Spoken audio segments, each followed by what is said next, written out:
wiggles that you see on a seismogram. When we go through the planet, you can see that here it hits the various boundaries and those waves are reflected. Sometimes they're bent.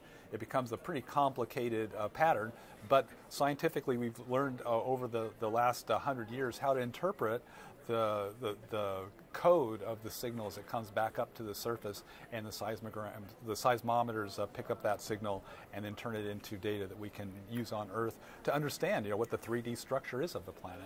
So normally you use 3 seismometers. In this case, you're bringing SEIS. That's 1. How are you going to be able to get that information using 1? Well, we had to get kind of clever.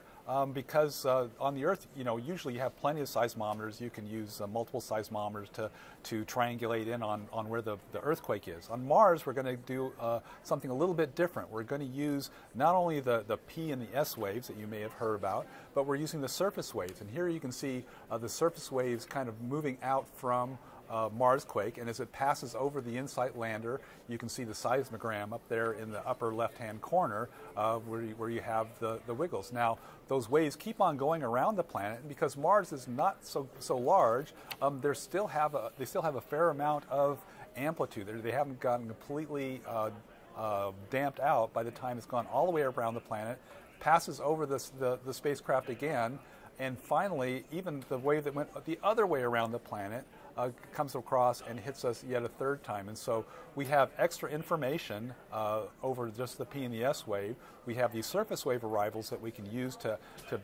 pinpoint the distance from the Marsquake to our lander.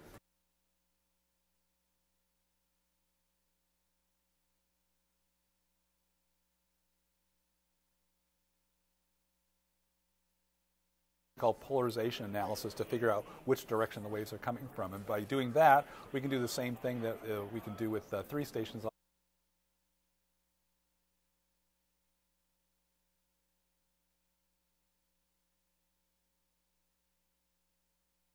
Just using the P and the S waves. And very quickly, there is still another instrument built by DLR that's also being carried up by InSight. Can you talk a little bit about that?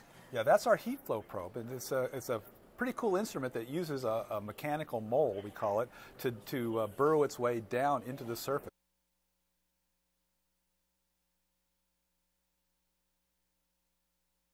A motor with that winds up a hammer, and it knocks itself down just a few millimeters at a time. But we do that 20 or 30,000 hammer strokes, and it gets us down.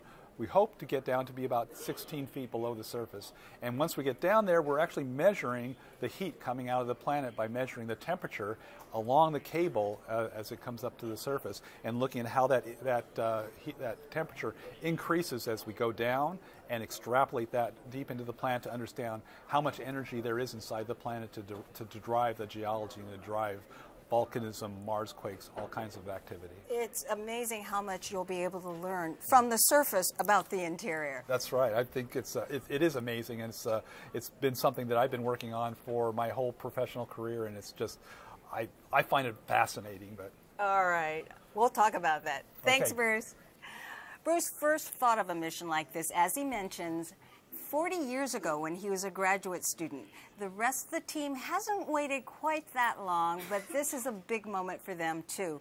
Recently, we sat down with a few of the members and asked them what is it going to be like as we get close to landing.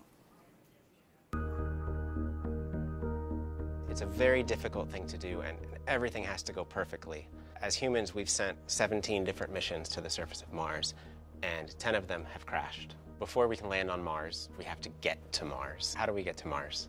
The main responsibility of the navigation team is to ensure that the spacecraft is delivered to the right point at the top of the Martian atmosphere. The target location is about 12 kilometers in size. Our accuracy is comparable to shooting a basketball from Staples Center in downtown LA and hitting nothing but net in a basketball hoop in New York City that is moving at a speed of about 2 feet per second and is spinning about its axis.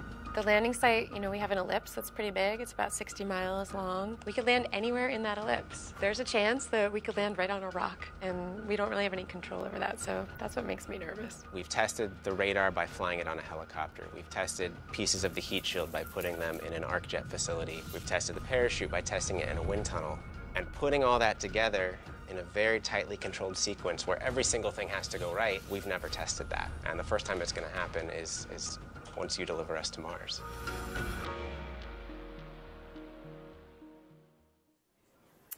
It is about 11:29 a.m. Pacific, and you're watching live coverage of the InSight landing from NASA's Jet Propulsion Laboratory in Pasadena, California. We are about a half hour away from landing, and people all over the world are watching.